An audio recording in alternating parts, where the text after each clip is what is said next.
and happy Sunday. For those of you that are new, welcome. And for those of you that are returning, welcome back to the Torque and Thrust Talk Show, episode number 25, The Gray Scare. My name is Bill, and I have been an airline pilot for the past 7 years, hold 5 FAA type ratings, and currently fly the Boeing 737 for a major U.S. airline.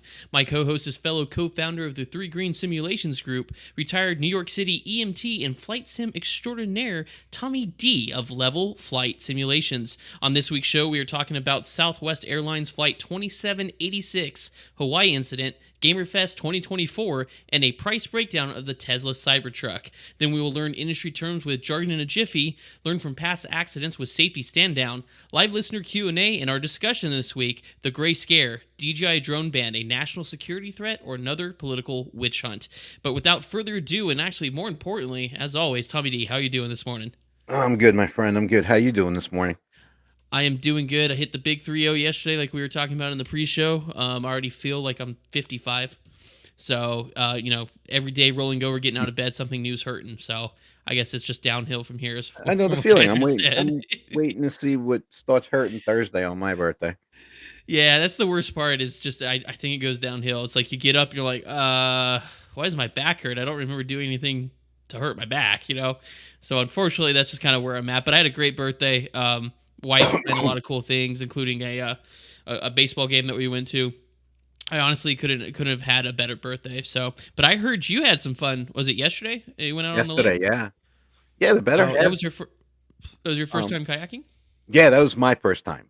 The better half is Okay. kayak before, so we got there, and it's very inexpensive, and it's in the state park that's right here by our house. Mm-hmm. The people were so cool, right? We go out, we get on the water, and everything was great. And I'm thinking, uh, we had him for an hour, so we rode out a half hour, Mm-hmm. and then we rode back in. Coming back Okay. in was a lot better because the wind was at our back. Oh yeah, So you probably got the we had current a going with you. blast. We had fish jumping in between them, and the one thing I learned too is the kayak sits so low. Mm-hmm. So I reached forward to get the bottle of water, and I went like this. Now I'm like, oh, I'm Whee! going in the Yep. drink. Yep. Um, and then the better half wanted to go to this one casino, and we weren't there for long. Like literally, I think we brought about $50 each. Like not a big thing. And I forgot to tell you in pre-show, the one slot machine I was playing was Monty Python: The Search for the Holy Grail, Oh, that's such a and good one. and I wasn't even really paying attention to the slot machine as much as I was the animation, because when you get whatever it is that triggers the free games, the one Yeah. character with the coconuts for the horse hooves, Patsy. I I love was that. just hysterical laughing the whole time. And Oh, no, we had a nice dinner and whatnot. It's actually been an active last couple days. We went out, we did a lot. good. Yeah, I would say my past couple days have been kind of busy. I still got stuff to do. Like I was mowing the lawn, but not ironically, we were talking about EVs and stuff like that. I have an electric lawnmower because mainly one, it's more efficient. I don't have to buy gas. I just charge it up. And two, it's quieter, which is nicer for the neighbors. So when I'm mowing the lawn at 9 a.m., although I will argue 9 a.m. on a Friday, should probably be at work, but most of the people in this neighborhood are probably retired, so they're not at work. So it's a little bit quieter, but I'm learning that since it's hotter outside, like it's getting up to 90 usually when I'm mowing, Hmm. it doesn't last as long. I usually can do the front and back lawn no problem, but it dies about halfway through the backyard. So we had to split it up this week. So we're gonna be doing the lawn today. I found an issue with one of our master bedroom doors that I'm going to have to fix. Basically, they drilled holes that were too big for the screws for the hinges and didn't fix it. So my wife and I were sitting there going, well, do we want to contact the home builder and it take like, 2 million years for them to finally get it done? Or do we pay like the $10 and do it ourselves? And I said, I'll just do it. Let's do it ourselves. So that's something I got to do today too. Yeah, you So better off something like that. yeah, so And then just adulting. yeah, about all Just I did was adulting. put our air conditioner in, because that weather that you're getting there with the constant 90s, we get Yeah, it's heading starting your way. tomorrow. It's coming your way, and I hate to break it to you, Tommy. I don't see it cooling down. I think we're officially in summer. I don't. I haven't seen a drop yet, so I think we're officially in the summer. As long as it's not like it was. Was it last year, where it was like hitting 105 here, and as long Hmm. as it's not that hot, I think we'll be okay. 90s, I don't mind. 90s is outdoor activity. chill outdoor activity. No, so like sitting down, watching a game, stuff like that. But anything hotter than that, you gotta stay indoors. It's Yeah, way we'll just in that weather, we'll be on the Jersey Shore on like a Saturday. yeah. Because Mm-hmm. for the next 2 weeks, Mm-hmm. we'll have Saturday, Sunday off together, and then Oh, that's awesome. I know I have a work schedule. Don't ask me what it is. No Still idea. trying to figure it out because of the new site, right? Yeah, I from Sunday to Saturday. At some point during the week, I will be working 40 plus hours, probably Uh, closer to 50 hours. and that explains why our gaming schedule is kind of jacked up too. But we'll get into that. A lot of things are changing for Tommy and I right now. Tommy's got a new site job for a brand new facility that his company is building. I am going to be upgrading to captain here. I didn't get it for July, so it should be coming in August sometime. That's the official activation date. If not, it's going to be interesting because technically the company has to pay me as a captain, even though I'm a first officer, because they said I would be activated in August. But realistically, what's happening is since I'm a senior line holding first officer, they're keeping me on the line to fly the summer schedule, which is when we're the busiest. So it makes sense. And I They're see keeping that me out makes here. sense. Yeah. Yeah, versus like a reserve pilot who, like someone who's junior to me, who's maybe a reserve first officer. If they get activated in training in July, the most junior person, if someone junior to me goes into training before me, then I also get paid, protected as a captain at that point too, per our contract. So I'm kind of fingers crossed someone junior to me went in July because that means I get my pay protection as a captain. But until then, I'm so August it is. I told Tommy I'm studying like crazy. Long flights. I'm whipping out. While we're sitting there, I'm reading through all the manuals, going through all over the systems again. The 737 is the was it my most experienced airplane that I'm on? I have nearly 1,500 hours on it, and it's taken the lead. It was the 737, then the Embraer 145, then the CRJ, then the 175 in terms of flight time. So it's just a matter of reviewing at this point. But with that being said, I am starting us off today with some aviation news. Something. A lot of things are popping up, and they're kind of afterwards. I don't know how media is getting wind of it, but this is about the Southwest Airlines Boeing 737 MAX 8 that had a low altitude incident in Lihue, Hawaii. Lihue, Hawaii was my first overnight with my major airline. Absolutely love that airport. But I saw this article pop up. This is from Simple Flying's Trevin Christian Cassinator. I think I said that name. I'm sorry if I butchered that, Trevin. But one thing I do want to mention, though, before we start this article, I did read the credentials of Trevin. Trevin is a graduate of the University of North Dakota with some, I think it was aeronautical and aviation, a degree. However, I will warn you, the article itself is kind of has some severe language associated, not like explicit language, but as in language that's a little extreme for the situation. For example, the Boeing 737 MAX 8 comes within 400 feet of the ocean while approaching Lihue Airport. It's more of a grab for attention, I think. So what I did is I kind of filtered it down just to the facts to give you a non-emotional, factual account or report on what happened with that Boeing 737. Because if you read the article, it seems a little more extreme than it probably actually was. But we'll get into that. So this happened on April 11th in 2024, so about a month ago. Southwest Airlines 2786 was an approach to Lihue, Hawaii, which is the smallest island in Hawaii up on the northeast side of the chain. It descended to approximately 400 feet above the ocean during a go-around from an instant approach. Data shows that the aircraft descended at 4,400 feet per minute, then climbed back up at 8,500 feet per minute with a max speed of 238 knots. Now, something to pointing out is that is from a source like Flight Radar 24 or FlightAware. Those take snapshots, and they are radar snapshots and ADS-B snapshots only. They are not flight data recorder instrumentation. So that didn't come directly from the FDR or the flight data recorder. So something like an 8,500p, you could get a momentary if you pitch up real quick. It may not have been a sustained 8,500 feet per minute climb or sustained 4,400 feet per minute descent. It may have been momentary, and that's when it happened to capture. So there are some errors and some intricacies with that data. So we got to keep that in mind when we're using that to analyze incidents like this. According to an internal memo from Southwest itself, the incident was as a result of the first officer pushing forward on the control yoke during the initiation of the go-around. The first officer noticed that the aircraft was about to overspeed and then reduce the thrust. The combo of pushing the nose down and reducing the thrust resulted in the undesired aircraft strait, which was an unintentional descent towards the ocean. I'm not gonna. I was an armchair quarterback this. I'm gonna let the professionals do it, and if there's a more official report that comes out from the NTSB, then we'll disseminate that to you, I should say. But this was from the Southwest Memo, so it was piloted error. First officer pushing forward during the go around. If I had to make an educated guess, probably a somatographic illusion where the linear acceleration in your ear, when you accelerate, it makes you feel like you're pitching up even though you're accelerating. So a lot of time the tendency for pilots, especially in IMC, which they were because they didn't have the runway, that's where they're going around, the tendency of that is to feel like you're pitching up and then to force the nose down when you're not actually pitching up. So probably felt like he was pitching up, or she, I don't know, but the first officer probably felt like they were pitching up. Push the nose down out of just muscle reflex, and then notice the overspeed are starting to happen, so pulled back the thrust, and that combination is what resulted in the descent. The following rapid climb after that was, in my opinion, consistent with a terrain escape procedure, so it is very possible, because we don't have the cockpit voice recorders, we don't know what alerts they got, but in that situation, that low, that close to terrain, because Lihue is surrounded by terrain, they probably got some sort of alert, either a too low terrain, depending on where the gear was, or a pull up.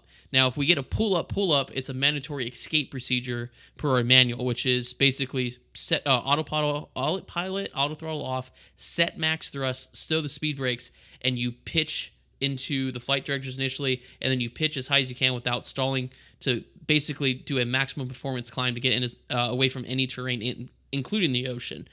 So that momentary 8,500 foot per minute climb that they saw on like the flight radar and stuff like that could have possibly been as a result of a escape procedure, which they would have been doing what they were supposed to. So like I said, in my opinion, that might have been what happened, but we don't officially know just yet.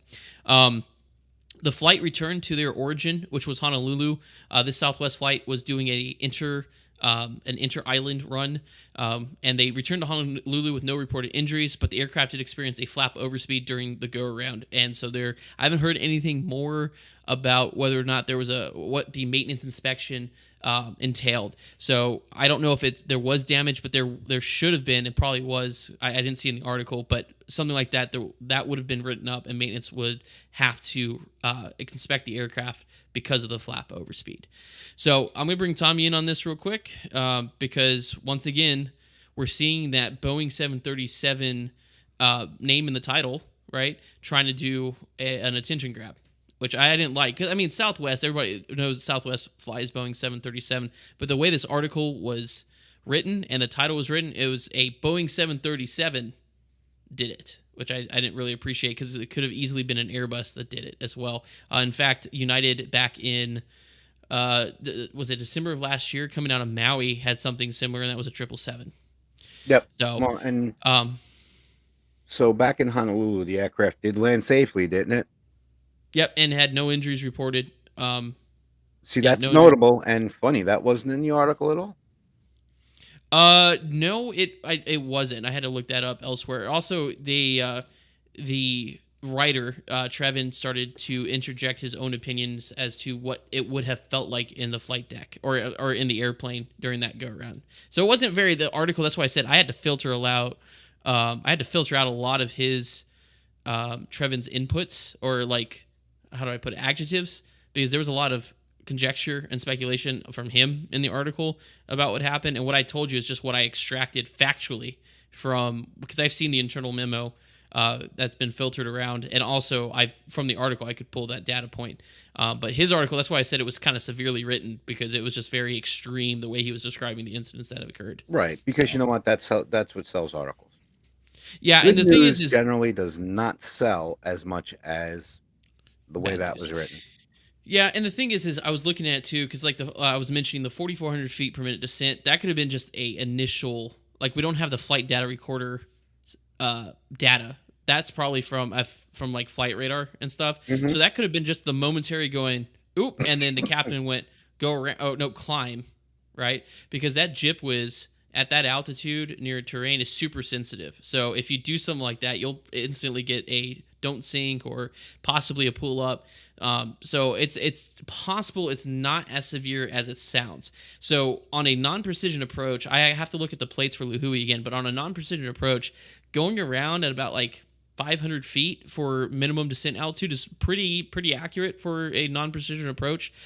So you're talking about possibly, they said as low as 400 feet. So you're talking about going around 500 feet and possibly just losing 100 feet. And like I said, it's that momentary push that the flight radar or ADSB captured that might have been the 4,400 foot per minute descent that they're claiming. It's not like they came screaming out of the sky like the Atlas 1539 a couple years ago and going into Houston, where they were actually descending 6,000 feet per minute into Trinity Bay. So I don't know. I got to look at more data because right now it's just become aware to media because I didn't know about it until just this week. So I'm assuming there's going to be more data coming out about it, and then we'll take a little closer look as to what actually happened. Because if you think about it, 4,400 feet per minute at 400 feet. Yeah, you be in the water pretty quick. So I seconds. think it's that momentary push, probably the startle reaction, maybe the first officer shoving the nose over because they thought the nose was coming up too much. I don't know. I would have to look. I think it may be based on the language and how this article was written from Trevin and Simple Flying. It might be a little over exaggerated. So I'm waiting to see a little bit further about more data. But regardless, it was pilot error. And that's the problem. For me, that was the big takeaway from this is that it was a pilot error issue. Now, the first officer was fairly inexperienced according to the internal memo. And I don't know if they were doing OE, but it said it was the first time they were doing the inter-island route because Southwest is starting to do that. So that was the first time the first officer had flown from Honolulu to Lahui. So inexperience plays a huge role in this. Although a go-around is a standard operating procedure, we don't do it very often. It's not a thing that happens every time, but like at my company, part of every approach brief is a go around briefing. We literally walk each other through how we're going to do the go around. So mine already says, okay, if either of us calls a go around or necessitates go around, we'll call them going around, click the toggle buttons, going around, flaps 15, check thrust, pause rate, gear up, set missed approach altitude, 400 feet, roll mode, 800 feet, level change set, clean maneuvering speed, flaps 5, flaps 1, flaps up, after takeoff checklist. So we go through it. I mean, it's not that fast, but we'll walk each other through what we're going to be doing at the end of every approach briefing. So that way, if we have to do a real go around, we're just doing what we briefed. It's just, and it's a go around's not a quick maneuver. It's not a, what does Top Gun Maverick do? The Scorpion maneuver or whatever they call it. It's not it's not you put the thing on the tail. It's you go toga. You either feel it advancing. If the autopilot's off, you advance slowly and you pitch up. I usually start around 10 degrees to start and then into the flight directors, making sure we have a positive rate of climb, and then just go through it.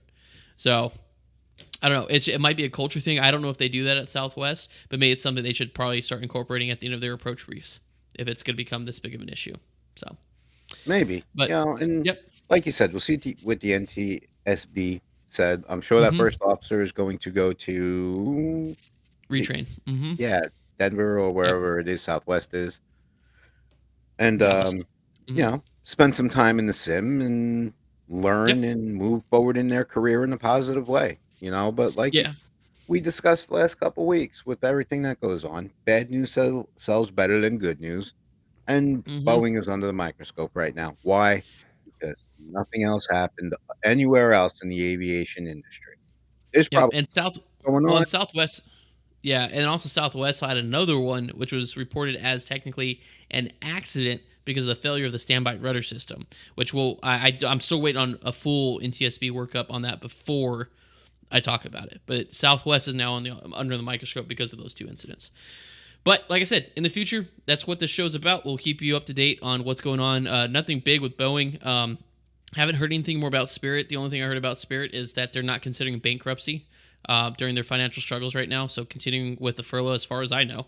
But we'll see. And that's where this segment in the future will update you on that. But with that being said, we're going to hand it over to Tommy. And Tommy is going to be talking about some gaming news this morning. Thanks, Bill. So some gaming news. This is actually just going to be a generality.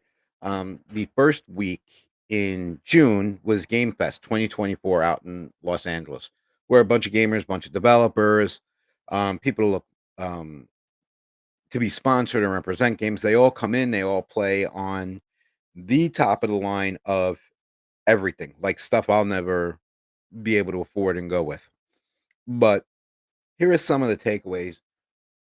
The bullet point list of everything they announced at Game Fest that comes in, and it concerns really nothing I play, nothing I know Bill plays. Maybe some of our community. If you guys hear something, let me know. You know, Lego Horizon Adventures puts Alloy in a wonderful co-op world later this year in access, PC and all with that works on. Harry Potter, September 3rd for console.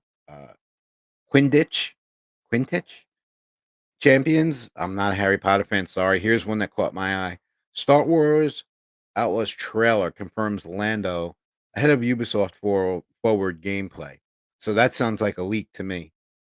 Batman. I know Batman Arkham Shadows is a big one. That's got a new trailer coming out, and it's getting actually going to be getting an entire new storyline.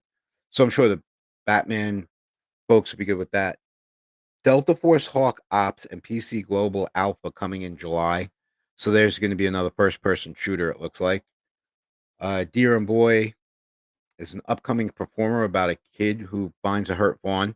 So that's going to be one of those not so open map, but one of those games where the decisions you make during the game affect the outcome of the game. Some of the other bullet points I had, Valorant is coming to PS5 and Xbox Series X and S. Now, Valorant is big. It's PC only platform right now. I know the pro gamer Shroud plays Valorant like pretty much 24/7. He's kind of like a staple on Twitch. Um, I personally, I've watched some of his gameplay and just not for me. Maybe I'll try it. And the last one that I have is I know there are a lot of people who play Dune, and that's a very popular game, just not my genre. Dune Awakening is going down an alternate history storyline to the books and films. But that's all they said about it. They kind of left that a cliffhanger. Now, are they going back Dune from when I was a kid with Sting, or are they doing the more current stuff? My gut says more current stuff, but if you want to make it historic, you got to go back to the beginning. Um, Surprisingly, Star Wars was really the one game that I went and tried looking into. Excuse me. But nothing about COD, nothing about Black Ops 6, nothing about this, that, and the other thing. And I think with everything that's going on in the COD world and some of the reports and things that I'm seeing, and I'd like to build come in on this too, because this affects him also. We play COD together. A lot of times we play it off stream because we use it just to hang out. But I'm noticing now Black Ops 6 coming out. Still can't find Black Ops 5. That's apparently an anomaly. Um, you're actually Might working on 3 skins for Woods now in Modern Warfare 3 for the October release of the game. So if you have Battle Pass, you could already download Black Ops 6. But personally, I think all the complaints and everything we hear about Modern Warfare 3, I think it's starting to take effect now. what do you mean? Like the what I think we're complaints? starting to see a decrease in the Call of Duty spectrum of games. A lot of You mean people are Colts? leaving it, you know, they're broke. Yeah. Well, it's not only broke because it's just you don't get your money. It's like I hate to say it, it almost feels like a scam every time you buy something from them. Yeah, Because it's like, for example, I did it once. I bought Battle Pass once. I was a sucker. It was like the second season after owning the game. I'm like, cool, I want this skin. And come to find out, that doesn't mean you get the skin. You still got to play a gajillion games to earn the points to get to the skin that you want. That's the part that I didn't like. It's like, wait, no, I bought it. I should just be able to equip yeah, my player with that, my operator. they are definitely well on the path of pay to win. Yeah. So I don't know. I talked about it before. The problem is I can't remember which came first. I think Player Known Battlegrounds came first. That when it came out was revolutionary. The way you played, the King of the Hill type, or Queen of the Hill type gameplay where it's until the last player standing is the winner. And then you got Fortnite, which is basically a kids version of PlayerUnknown Battleground with cooler skins, more kiddish, cartoonish type game. But it's PlayerUnknown's Battleground just in a cartoon form. And then Call of Duty and Activision and all them went, this is making a lot of money. Let's make Warzone. So it's not anything new. It's just a glorified adult version, a military version of Fortnite. And I think, like, for me, I've never played Warzone. I rarely do. I mean, sometimes Tommy and I will play with some people that will do Warzone, but it's not enjoyable. I don't like it. So it's one of those things I think hopefully there's not going to be a Black Ops 6 Warzone. There probably is going to be a Black Ops 6 Warzone. I really hope there's going to not. be something. I don't know. It's sitting in my battle pass, and that's exactly what it's doing. So, by the way, it's Harry Potter Quidditch. There you go, Quidditch. That's the one. Yeah, I'm not the Harry Potter guy. Yeah, when you said, I don't know what you said, and I was like, he's probably seen Harry Potter. Quidditch. Yeah. I was like, Tommy's not a Harry Potter guy. That's fine. That's okay. I grew up on Harry Potter. It was my generation's. What big book series did you have growing up, Tommy, that you remember? See, back when I was a teenager, I was a Tom Clancy guy. Well, not Tom. We had actually a lot more. We had Star Wars. We had Star Trek, like all different side stories stemming out from the television shows. Star Trek, more of the shoot-offs were the original movies, and then they went to books from there. Star Wars, there was always things for that, but because the storyline books of like games that we had now was never something that interested me. One of the coolest books I ever saw though was a Star Wars pop-up book in Shakespearean. Yep, I would fall asleep immediately. But so like with Harry Potter, that's my generation.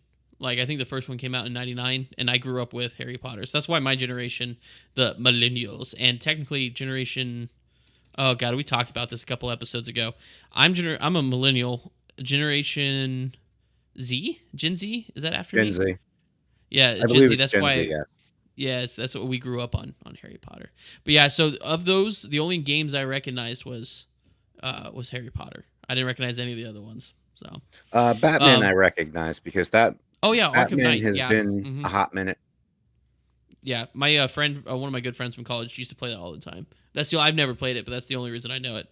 But thanks, Tommy, for the gaming news update about Gaming Fest 2024 and the top 5 games looking so far in 2024. Now we're going to do our automotive segment here. We're going to be talking, Tommy and I always love talking about EVs. That's been a big topic on the show because we believe, sustainability-wise, EVs are the future. But the biggest problem here in the United States, and we always talk about it, is accessibility to the EVs. Unless you're either Elon Musk or someone who's extremely rich and can afford it, a lot of the high-end, marketed EVs are super expensive. But that's starting to change a little bit. We're starting to see mainstream manufacturers like Nissan and other cars moving towards EVs that are a little more affordable, but still not quite hitting the mark. For example, we talked about the F-150 Lightning, $97,000 car. But going with that, we found a article from Motor Trend. I love Motor Trend. Always has great automotive news. But this is from Justin Westbrook from Motor Trend. They actually did a Cybertruck breakdown of the price, which I thought was interesting because when you're shopping for cars, you want to know, well, if I go with the cheap base version or base trim, what do I actually get with that? Because sometimes the base trim is better. You get all the stuff you want with the base. Perfect example is this year Nissan's 2024 Titan. I talk about the Titan all the time because I just got one. But the base SV, they cut off the S and now it's SV.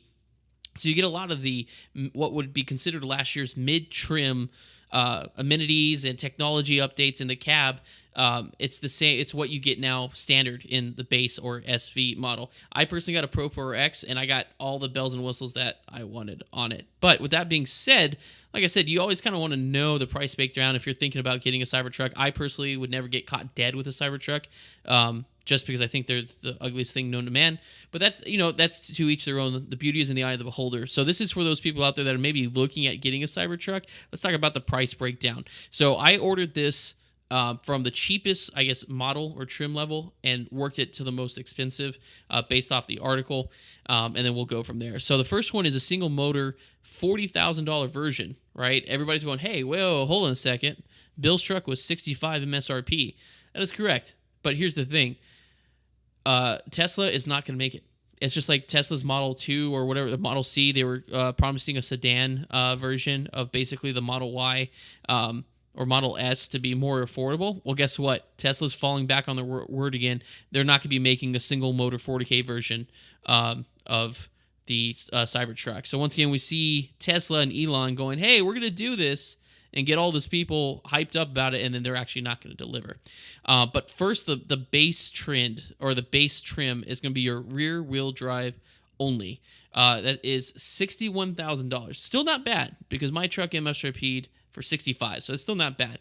He had set to 2025. Here's the thing: it hasn't been released yet. It says to be start on lots in 2025 or available to be bought in 2025. So it's very possible that Tesla still may be like, no, never mind. We'll just forego that trim level and just completely read it. But anyways, rear-wheel drive, 61,000, some specs on it. You get a 250-mile range. You get north to 60 acceleration in 6.5 seconds, which is actually not too terrible for a truck. Your top speed is 112 miles an hour and a towing capability of 7,500 pounds, which is not bad. My truck has a towing capacity of 9,130, and I want to say the F-150 Raptor has something similar to that, so it's comparable. And honestly, top speed 112 miles per hour, that's not bad at all. If you're, because realistically, you shouldn't. There's a disclaimer: shouldn't be going anywhere near that speed. Anyways, it just means you can buy cheaper tires too. So, well, I take that back. Their tires are actually $1,200 for the Cybertruck. But my point is top end speed, unless you're racing it on a racetrack legally and not endangering the lives of other people, top speed isn't really too big of a concern for me. But that's the rear-wheel drive. We'll see if they come out with it in 2025. Now, the next trim level is the all-wheel drive. It's roughly about $80,000. But here we go again with the Tesla cycle of, I would call it, lying to the public. As of this month, according to Cybertruck owners or people who are interested in the all-wheel drive who have reached out to Tesla and asked them when they're actually going to have these available for sale, Tesla has said to them that Tesla is not planning to manufacture this trim, just the all-wheel drive trim. Right now, they're only planning to manufacture the Cyber Beast and the Foundation series, which are the more expensive all-wheel drive options I'll get into here in a second. So it was supposedly a all-wheel drive, like I said, $80,000 trim level that's been marketed by Tesla. And once again, Tesla is saying, nah, we're just going to make the more expensive one, of course.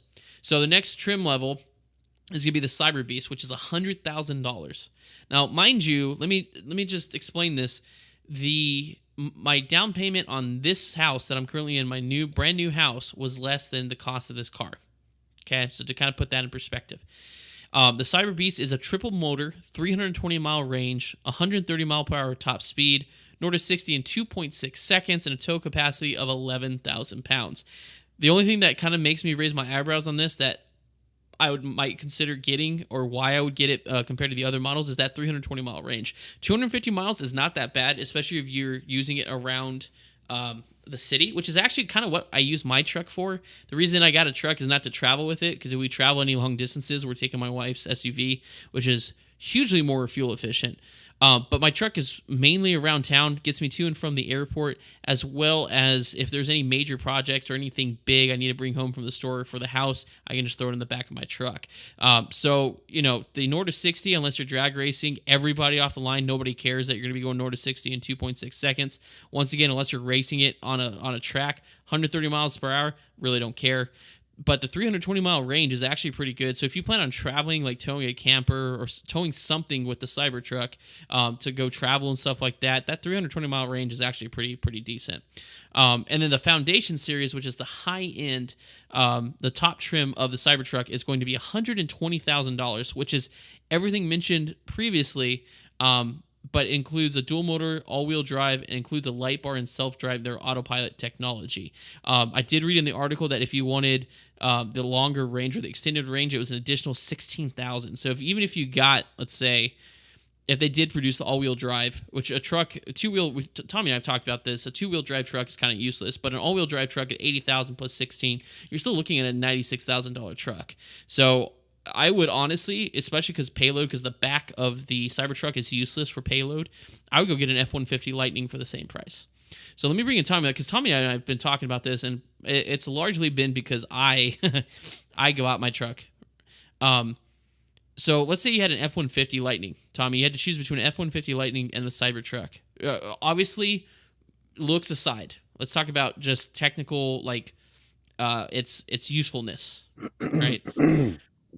I want to say the F-150 towing capacity is probably about like 91, maybe 11 if you have a weight distribution hitch.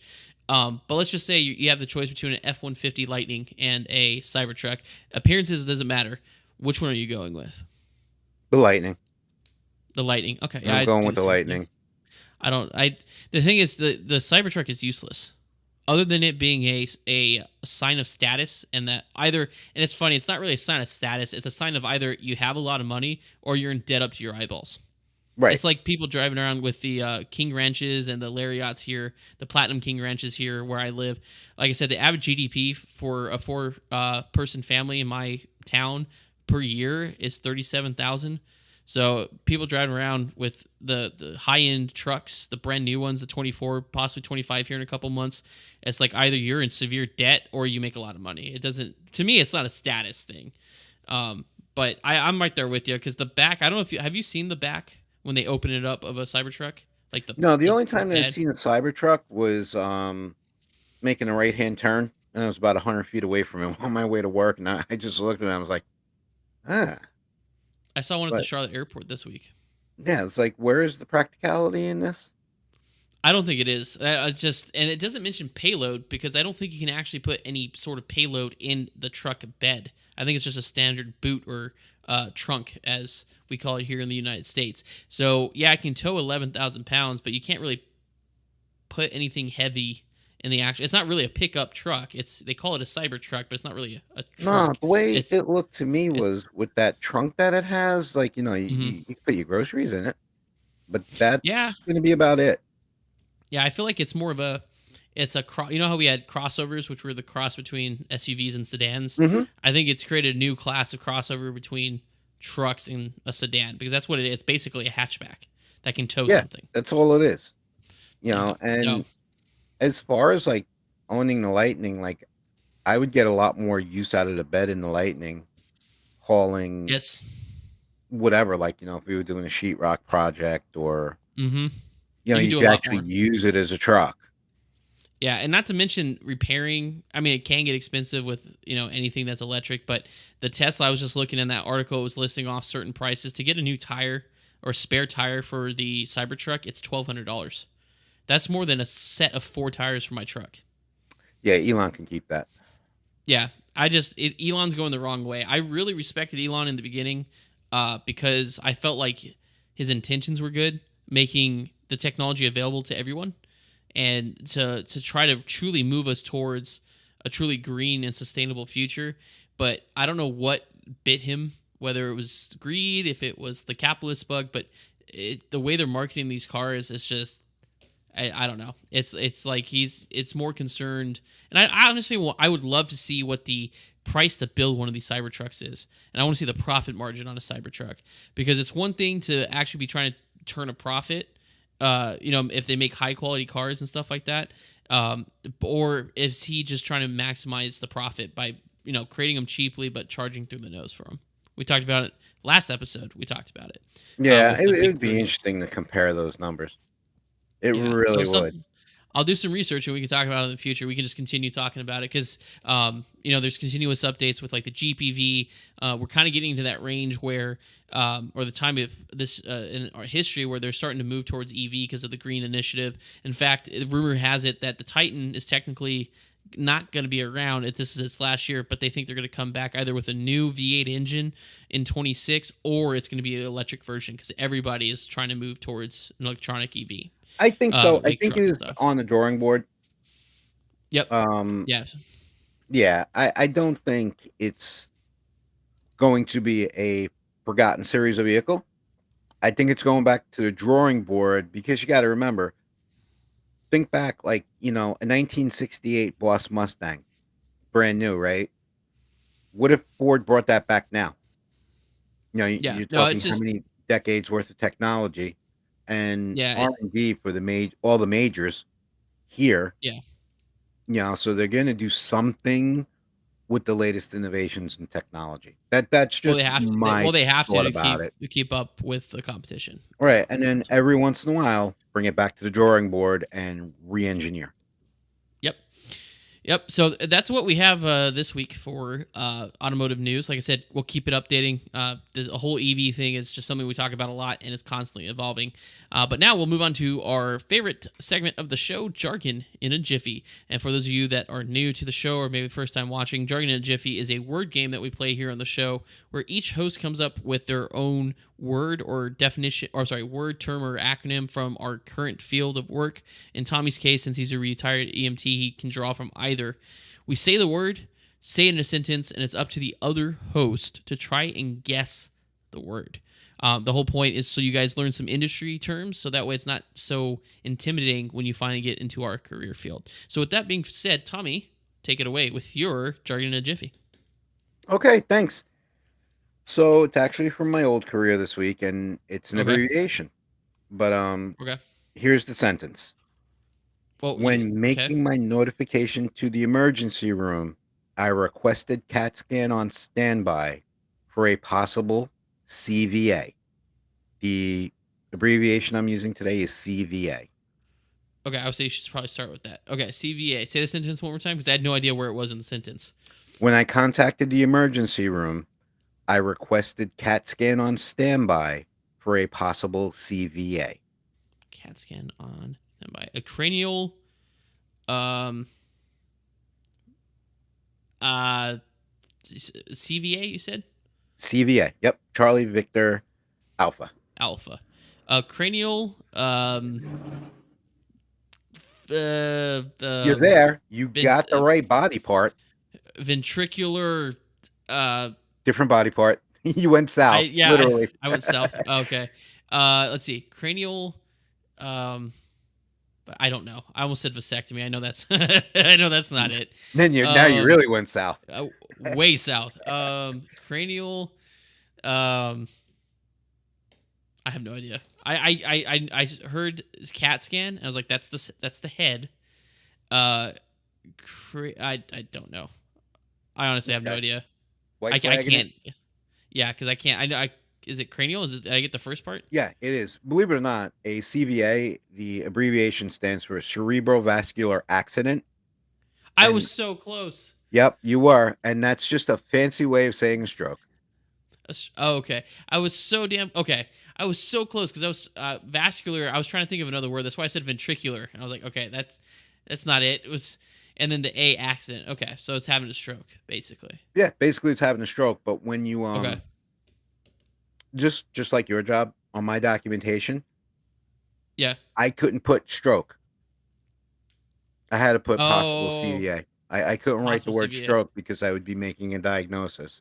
And you and can't you do can't that because you're without a not a CAT scan. doctor. Okay, that makes sense. Yeah, because you don't have the equipment to do it. Just like technically, especially like technically, nobody ever dies on a flight Nope, because they no one don't. ever dies in the back They of an ambulance neither. Yep, because we can't declare them. We don't have the medical certification to be able to do that. So, Well, you see, but I yeah, that's do, but you're doing CPR, so theoretically they're not dead. correct. You're in the middle of trying to resuscitate them. But that's a good one, CVA. So cranial Cerebro, cranial, cerebro cerebrovascular accident. cerebrovascular accident. Okay, Mhm. yeah, I knew I had to do with the head. I just couldn't get vascular, and I wasn't gonna get accident. I couldn't get past the V. So good one, We're very good still, one. 34 years after I got my original EMT certification. I'm still wondering why they call it an accident. It's like your brain just going, Accident. oops, my bad. You Oops, know, I slipped. Sorry. Oopsie. It was funny. One of our TikTok viewers, that Jeremy said I was saying accident for the A. Sorry, Jeremy, I can't hear you. I hope that would have helped, but I still would have never gotten vascular. I was thinking ventricular, which, like you said, ventricular is the veins. It's slower. yep. So interesting. All right, let's see if you'll get this one. I honestly don't think you'll get this one. The acronym is LDA. So mine's coming from the aviation career. LDA. LDA approaches are sometimes a little awkward because we aren't always fully aligned with the runway. LDA. Lima Delta Alpha. A firm. Yep. Lima Delta Alpha. Tommy's Googling it right now. Okay, I thought you were about to pull out your phone. I was like, Tommy, you can't do that. Yeah, so Lima Delta Alpha. No, LDA well, I did add approaches. my phone, but it was just my mom wishing me Happy Father's Day. Oh, I got you. Oh, yeah, I forgot. Sorry about that, Tommy. Happy Father's Day. Oh, And good. happy Thank you. Father's Day to all you fathers out there. I completely forgot Yes, about Happy that. Father's Day, everybody. Let's see. LDA approaches are sometimes a little awkward because we aren't always fully lined up with the runway. It's a type of Lateral approach. displaced approach. Uh, no. You got the no. It's you got the right idea, but that's not what it stands for. Okay, so what I'm thinking is like if this is the runway, right? Uh huh. And you say you're not always aligned, so I'm thinking it's something like this. So you're right. Like you are right. It's an offset approach. An So, offset but approach. what Okay. it is an offset approach, but what does LDA stand for? Because LDA is the specific. It's kind of like when we talked about R&P a couple months ago. It's a specific type of approach that we do. So it's displaced, so it's not a precision approach. Well, it's not. It has nothing to do with precision or non-precision. LDA stands for specific. A specific type of approach. Yes, so it's like R&P. Remember, stands for required navigation performance. Mm-hmm. So LDA is kind of like that, where it has a very specific name. The definition you said is right, but I'm looking for like CVA. I'm looking for the what it The stands for. actual, yeah. Yeah. And hang So on. you're right. It is an offset approach, but LDA. I feel like this is something I should know that we've probably discussed in the past that I don't remember. I honestly don't think we have because I don't. If I remember correctly, I don't think we've ever done an LDA approach when we were doing flight sim because they're not very common, but they No, do come up. I think most of ours were RMPs, and because remember I went through Uh, that spin having you set up RMPs to learn them. that's right. Yep. Absolutely. I don't know. I'm white flagging this Jeremy one. Jeremy in the TikTok chat is saying long distance approach. No, not quite. So are you white flagging it, Tommy? Yeah, yeah. I'm gonna It's white flag. hard. I don't. It's hard. You're gonna hear it and you're like, yeah, I was never gonna get that. It's localizer type directional aid. LDA Localizer type type directional direction. aid. So Hmm. what you so Name, you're please. right. It's an off. It is an offset approach. So when you're on an ILS, as long as the ILS localizer course, like the final approach course that you dial in from the approach plate, as long Hmm. as it's within 3 degrees of the runway heading, or of the runway, yeah, the center line heading, is considered a localizer approach. So that'd be your ILS, for example, in O'Hare on 10 right, we do the ILS Yankee to 10 right. It's an offset localizer by 2 degrees for the PRM approaches that we do to 10 center. But since it's within 3 degrees, it's not considered an LDA approach. So with an LDA approach, it's beyond 3 degrees. So perfect example is in Roanoke, Virginia, because of the mountainous terrain, has an LDA approach. So what it's saying is the LDA is beyond 3 degrees. So it's not aligned with the runway. And that's why it's a localizer. It's tuned to the same sensitivity. It's a localizer type directional aid. And some LDAs have glide slopes associated with them too.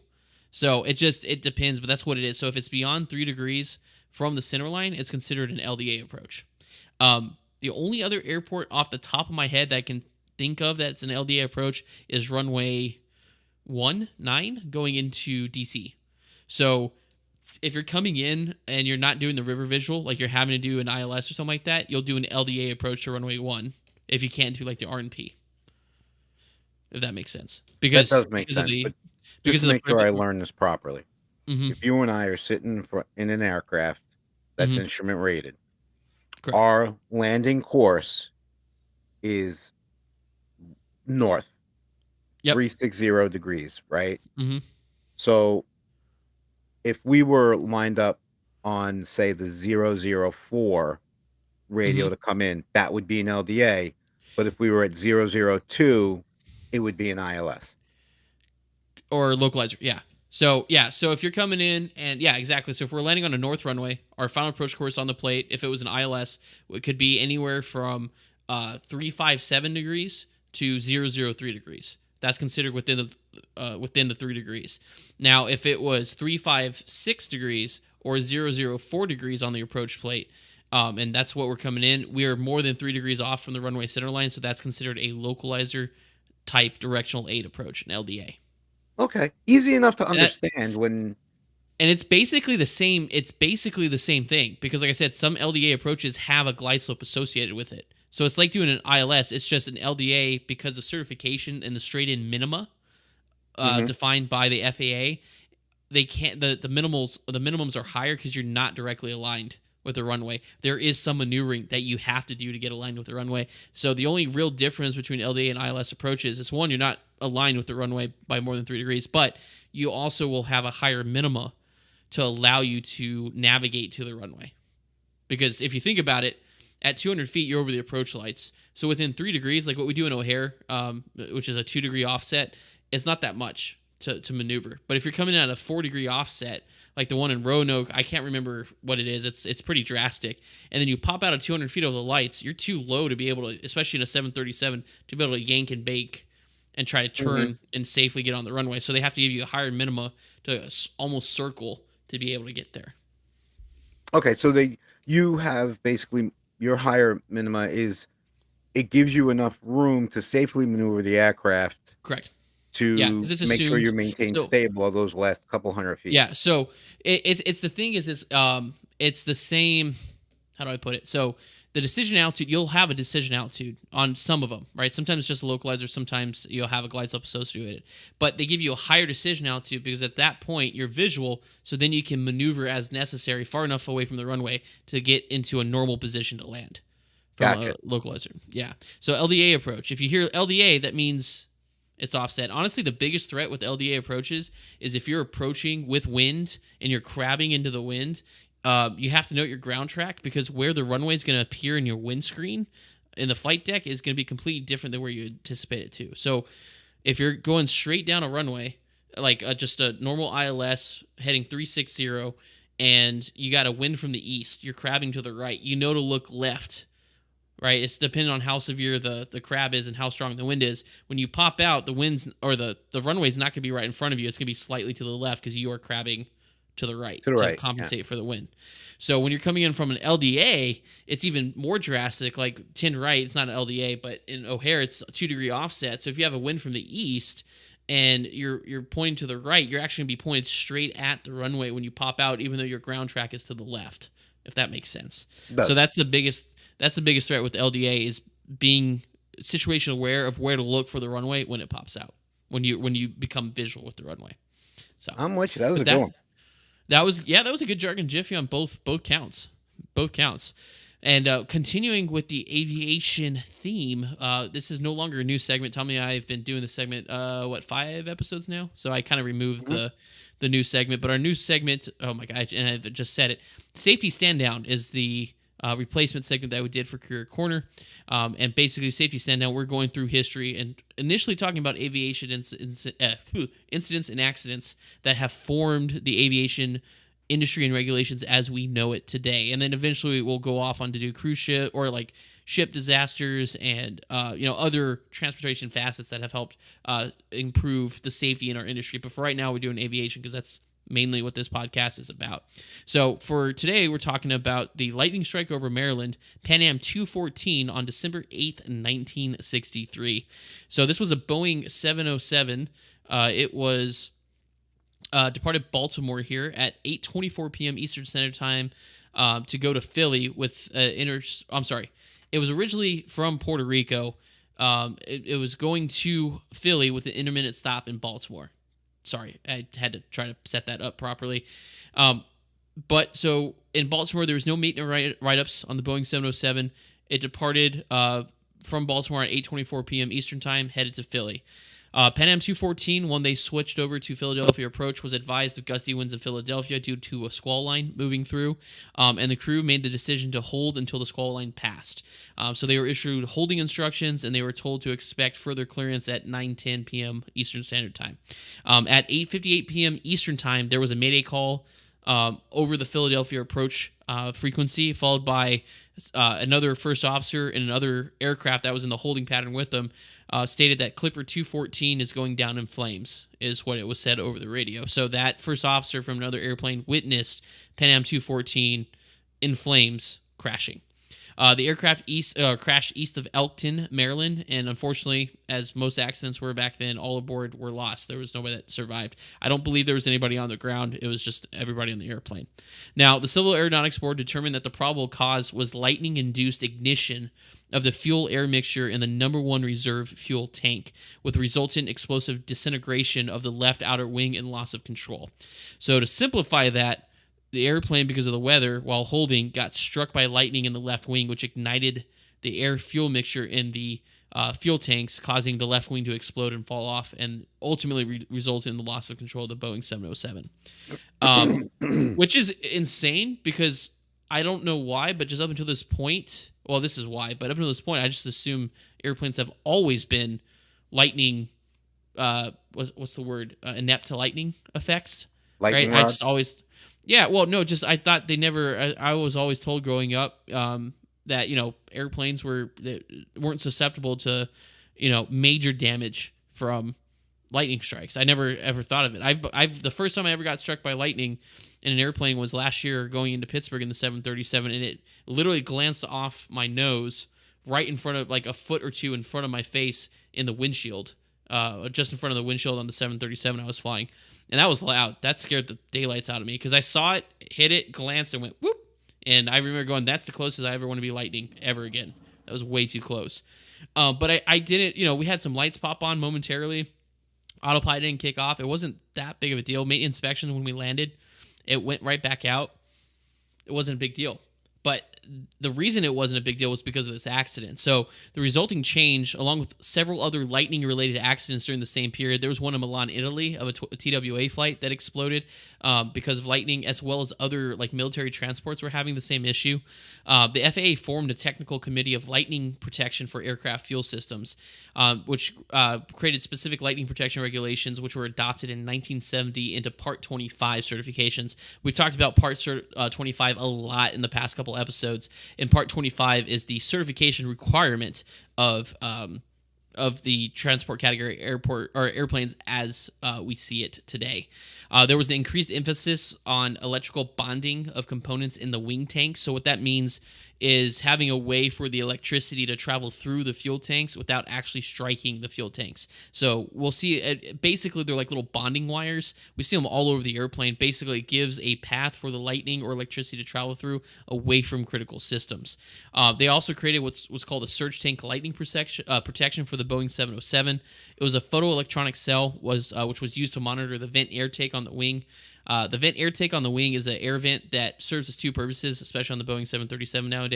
Is it keeps a positive pressure in the tank to make sure that fuel is being fed to the fuel pumps and to the engines. And also it's a surge protector. So if there's a surge of fuel or pressure, it allows the fuel to vent from that area. But on the Boeing 707, there was a photoelectronic cell.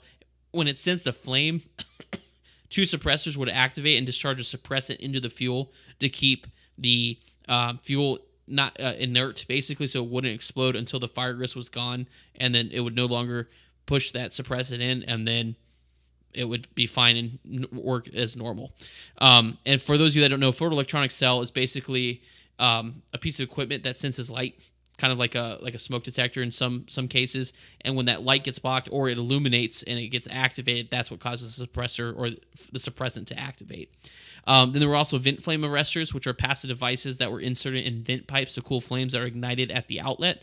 And then this is the big one, is that part of the reason that these aircrafts were exploding because of lightning strikes is because how thin the aluminum was. It was like 0.06 inches or something like that, which was too thin and allowed the lightning and electricity to actually burn through to the important components and cause the combustion. So since then, the FAA requires a minimum aluminum thickness on aircraft skin to be I think it was 0.08 inches now, which is thick enough to prevent burn through or melt through from a lightning strike. And that is as all result of Pan Am 214. What do you think about that, Tommy? That's very interesting, because you would think with the aircraft have famously been made from aluminum for how long, you Mm-hmm. know? Now, and one of the things, like, a lot, we talk about technology a lot on this show. One of the things I was thinking was the technology not around previous to this incident to not be able to figure this out? Well, Was this new meth that was invented and stuff like that?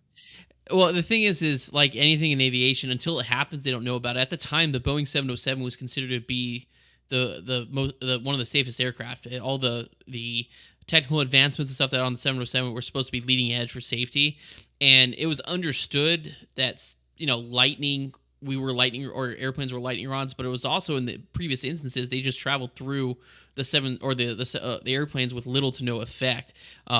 Up until now, they didn't know that it could cause the explosions. At the time, there was no way for the bonding straps and basically safety measures to keep the lightning and electricity away from the combustible or fragile parts of the aircraft.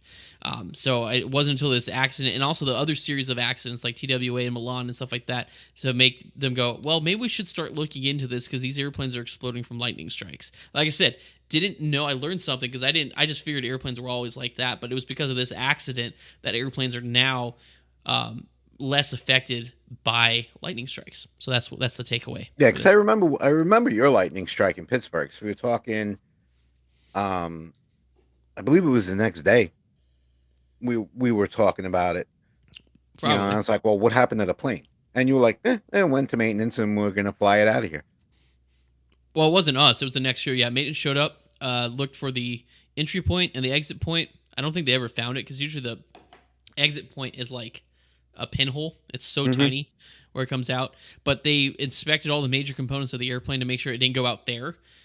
Did a internal check of all the systems and the computer tests and all that stuff, and signed it off and sent it back. We went to the hotel. So it wasn't a major thing. And like I said, other than the loud bang and me physically seeing the lightning strike on the nose, there wasn't really anything else to it. So, and that's all thanks to the new regulations in Part 25 from this accident. So, like I said, that's the huge takeaway from this. But Very now we get to interesting. move on to, yeah, it was a good one. So Pan Am Flight 214 is the lightning strike over Baltimore or over Maryland. So with that being said, let's move on to our live listener Q&A where we get to interact with our viewers here. We got I got a couple here. Let's see. Jerry Who from TikTok says, "Do you fly on the 737-900?" I do. So Jerry, we all have, when you're type rating on the Boeing 737, it's a common type rating. So I can fly the 600, 700, 800, 900, and the MAX aircraft. The flights or the airplanes that I actually fly for my company are the 700s, 800s, 900s, 900 ERs, MAX 8s, and MAX 9s. So I fly all of those. Let me see. I don't think I have. We got a thank you, SPV 1627. He said happy birthday to myself for my birthday turning 30 yesterday. I do appreciate that. But that's all I got on my side, Tommy. What do you got? Oh, just good mornings and Father's Day wishes from Ashley and Howie. So thanks, folks. Good morning to you. Yep, and I am so sorry. That should have been in the intro. I completely spaced on that. Happy Father's Day to everybody. I should have said that in Yeah. the intro. But that will now move us to and I'm excited to talk about this because it is a huge topic, kind of rippling through the drone flyer industry or community. Today we're talking about the gray scare or the DJI drone ban. Is it an actual national security threat or another political witch hunt? And let me preface this by let's talk a little bit about where the episode name came from, the gray scare. It comes from, and gray is because DJI drones are generally gray. That's where it comes from. But it's kind of alluding to and this comes from the National Archives, from the 1950 Red Scare. So Senator Joseph R. McCarthy was a little-known junior senator from Wisconsin until February of 1950, when he claimed that he possessed a list of 205 card-carrying communists employed in the U.S. Department of State. In other words, he claimed he had a list of communists that were working in the U.S. Department of State at the time. And from that moment, Senator McCarthy became a tireless crusader against communism in the early 1950s, and a period that has been commonly referred to as the Red Scare.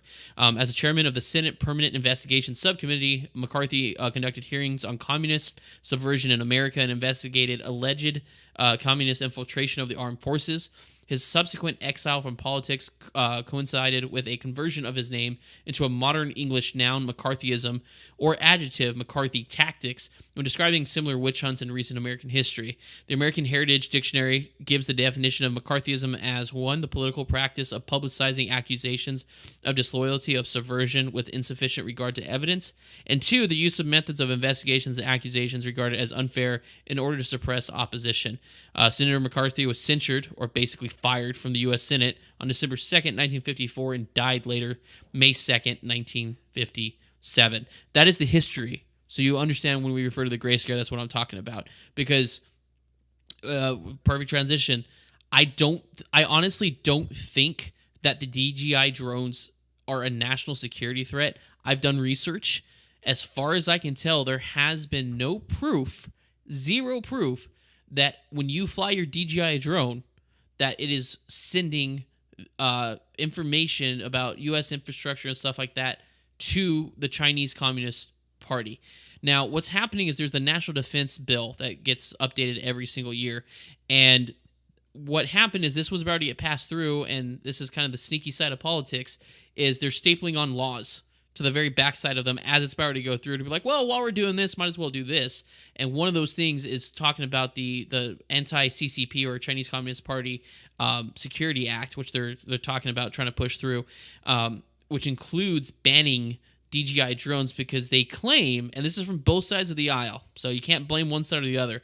Everybody has this paranoia about these drones, but they claim that DJI is feeding information to the Chinese Communist Party, which I don't know if you've ever flown a DJI drone, Tommy. I have. I love my drone.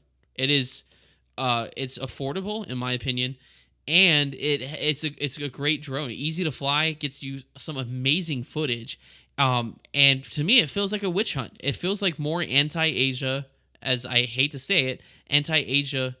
Was it legislation? We saw it with TikTok, right? Mm-hmm. TikTok, this whole banning TikTok thing is because the Chinese Communist Party, when the TikToks of people doing dance trends and the cinnamon challenge or whatever it used to be, is getting sent back to the Chinese Communist Party, so therefore we got to ban it. Okay, so let me ask you a question. Are you to start banning like other imports? So that's my big concern, is that this witch hunt is going to result in a very strong isolationist type economy, which sucks because our economy, our dollar value is largely based on the willingness to trade with us. Has nothing to do. We haven't been backed by a metal standard in years. So what we're based on is the willingness of other countries and imports and exports to trade with us. So if we start doing this whole, we're gonna chop off, the DJI because it's from China. Now you can go buy American made. You start with one, and it's going to continue until we're only buying U.S. American, and then the value of our dollar is going to plummet, in my opinion. What do you think, though? Political witch hunt, or do you actually think DJI drones actually pose a security threat? You know what? This cell phone, my pen, Mm-hmm. in the hands of the wrong person is a national security threat. Yeah. You see anything in the world can be a national security threat. Yeah. A DJI drone, you who uses it properly, who actually is licensed I'm a to, Part 107 commercial yep, drone operator. Yep. that 15-year-old kid who gets it for his birthday and is in the middle Yep. of a field in Arkansas somewhere just having a good time, not so much. I personally, I think this is a political witch hunt. I don't, Yeah. I have, as we all know, I do have a certain level of SWAT training. Before I actually retired from EMS in November of 2022, some of that training incorporated drone technology. They're no longer, most major departments who have the budget for it. Not necessarily DJI drone, but it is a drone. Mm-hmm. A lot of departments now, the way SWAT teams used to do it is, There's a reason why they wear black and kick your door in at 4 in the morning, you know? But Yeah. now, if there's a standoff and things like that, it's drone technology that's feeding information back to the command post about where assailants are, where hostages could Yep. be, where you know, things like that, and it's saving lives. It's proven. It's on paper. It's fact that Yep. it is saving and reducing injuries to the SWAT officers that are doing this. Um, I'm not going to get too far into the politics of it because well, I'm running for president. So that's where I am politically right now. Tommy and Uh, Bill, 2024. that's it. Yeah. Don't know. We're not going to do the Frosty Nixon. We're not doing that. But, you No. know, and like you said, we have not been on a gold standard for our finances for For a decades now. while. For a while. You know, Yeah. the gold standard is, in fact, most people under 15 or 16 years old probably don't even know what the gold standard is. Gold standard is. Yeah. And, you And know, for those, we yeah. do have trade agreements with almost every country in the world, including countries in the Asias and this, that, and the other thing. Look at Mm-hmm. your technology, folks. Read where it is. Now, am I all about buying American? I 110 million% am. I would much prefer to buy American than anything else. But like you said, there are things that we don't have in America. Other countries do, and we Mm-hmm. have these trade agreements Yep. that are To be able to mutually get. beneficial to both countries. And I have to say too, you think I was just we were talking about it earlier because I ordered a 4K camcorder right from Amazon that came from China, and it was a terrible piece of equipment. It claimed it was 4K. It was maybe 480p. It knocked off a couple zeros at the end. It was terrible. But DJI is not like that. DJI, it's a high quality product. It's an amazing drone, and I love using mine. So it's just one of those things that's like, and also it's not cheap. I got mine for, I think it was like $800. So that's another thing that is kind of a red flag about this bill. I think, because right now the way the bill is written is there is no compensation for those that own a DJI drone. There's no refund. There's no compensation, but but there's also no grandfathering. The way I think is once this bill goes into effect, it should either one have compensation for those who own DJI drones who have bought them before and are now being affected by this. I only think that's fair because they're not cheap. They're also affecting livelihoods. There's people that utilize these drones for their livelihood, commercial Mm-hmm. operators.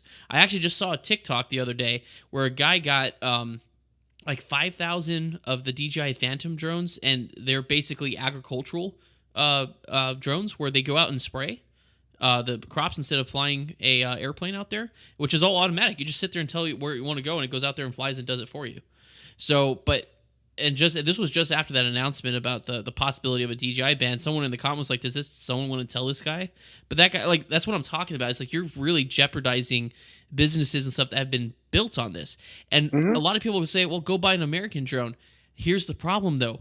We don't have drone technology. We don't have an industry like DJI. That's why DJI was able to come in and capitalize on the American market, is because there's no other company in the United States in terms of drones that matches it. And that's the other problem. And this is the problem that really kind of upsets me, is they're claiming it's a national security threat, but there's also the US drone companies who don't like DJI as a competitor because they control the market because they have great drones and technology.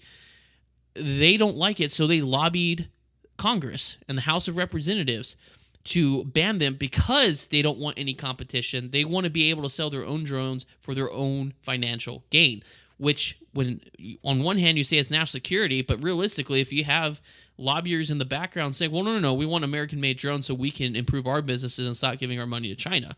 It's like, you have to understand that's how it works. The value of our dollar is based on the willingness to trade. The moment the world says, we're not going to trade with the United States anymore, or heaven forbid, they put embargoes on us like we put embargoes on everybody else in the past, we're screwed.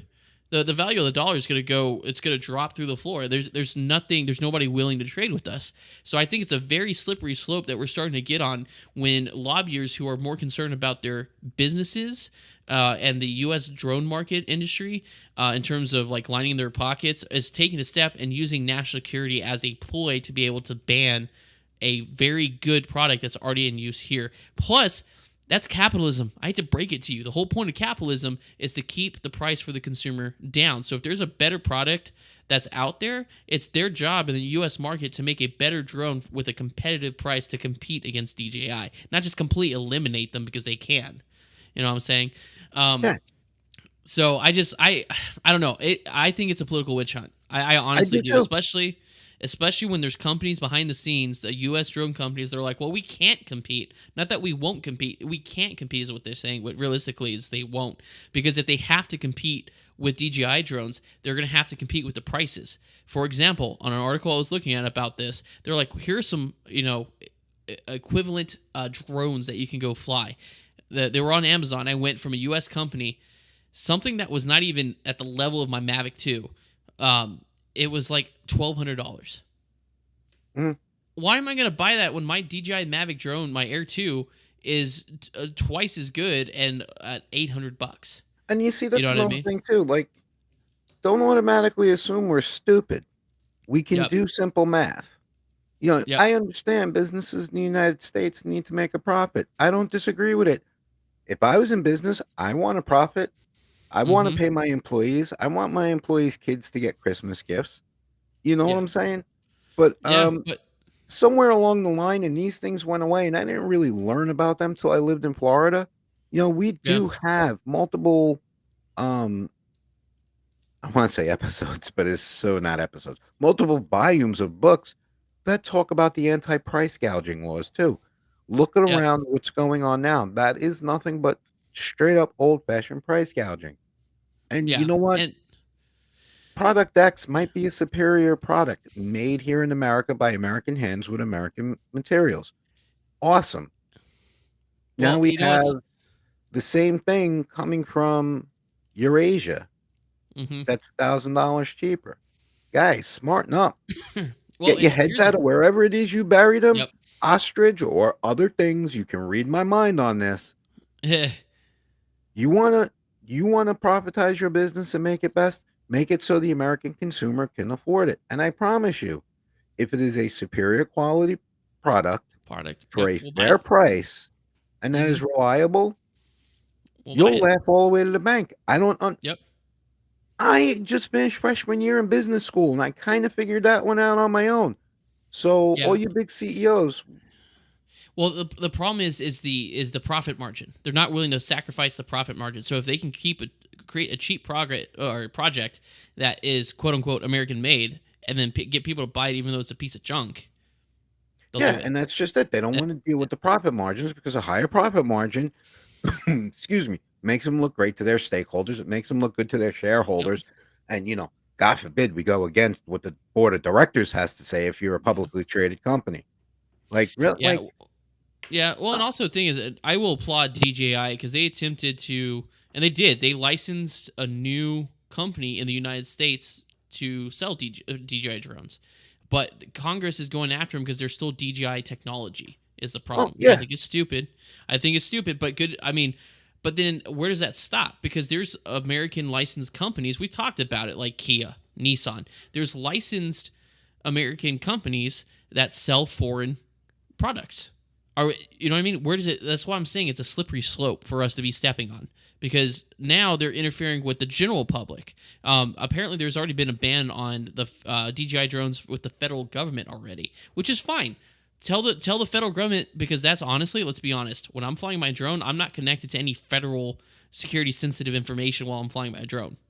I'm not. But those that were on the federal, maybe I could see that. We'll keep the ban federal and let us choose as American consumers in a capitalist market. Let us choose what we want to buy.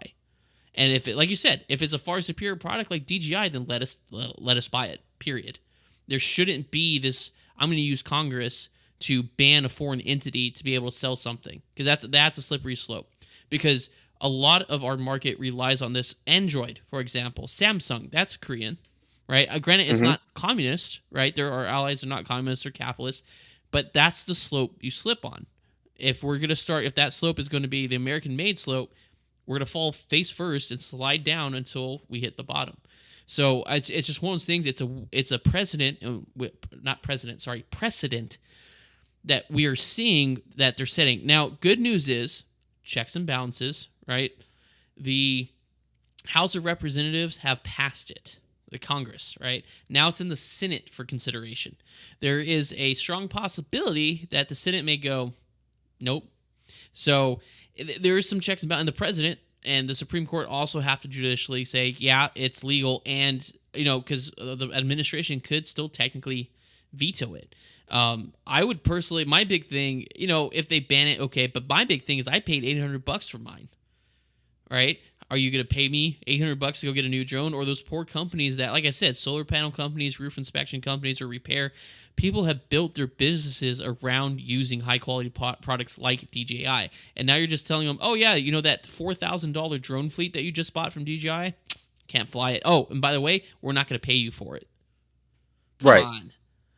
Come on. Right. For the people, by the people, that's BS. You know what? I think in the political climate right now of this country, and as I said, I'm not going into it. We're just going to leave it as political climate. And everyone who's watching us knows what I'm talking about.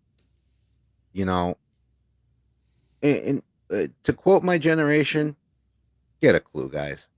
Like, here's a buck, go buy a clue. Yeah. Look at what's going on. Look at what you're causing. It ain't us doing it. Yeah. And It's not, speaking yeah. of, bringing it back with the federal ban. Now, because I spoke to you about a close friend of mine who is a federal employee at the Pentagon, who walks, the halls of the Pentagon Monday to Friday, sometimes for longer hours than what he likes. But, he is not really a drone guy, but he would definitely understand why. Simply because some of those doors that he walks past that are closed and locked, the very highly classified sensitive information that's in those hallways. So he would probably agree with that being a federal government employee. Well, Because yeah. there's I mean, always I would that agree one with that person, too. you know. Yeah. Well, it's like any federal access. No, if you have a phone that's issued by the federal government that you use for federal government businesses, including classified or sensitive calls, don't have TikTok on them. Okay, that's cool. I understand that, but don't force the American public, especially. And my big thing too, there is no evidence of a security breach that would indicate that DJI is feeding intel about American infrastructure to the Chinese Communist Party. And Nothing. and Not I could even a lick. understand. In a way, I could understand that, because the blanket of national security is so broad. Yeah.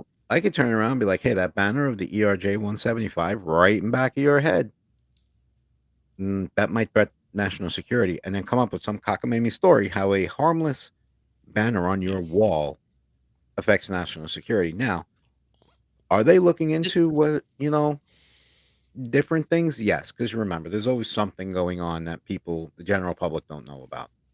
I'm And trying to. I'm trying to see. Sorry, is Logitech made in China? I'm just looking at. I'm literally looking at all my devices now, trying to figure out. I feel you like it know, is. come here, Yep, Mister Left, made in China. made in China. Let's see. What else do I got? I have I my believe GoPro SciTech here. was originally too before Logitech took them over. Is GoPro a U.S. company or is GoPro made in China? I'm trying to find items. I got a Logitech camera. I got a Logitech uh, mouse. What else? What else do I got? I got Logitech Okay, speakers. GoPro is an American technology company that founded in 2002 by Nick Woodman, a sports Okay, so enthusiast who wanted a better way to document his passion. okay, fair. So that's not okay. But my point is I have a Logitech camera. We're on the internet, just like a DJI drone would be. Are they going to ban Logitech next? Right? That's And that's even what I'm saying getting is back where in does it this, stop?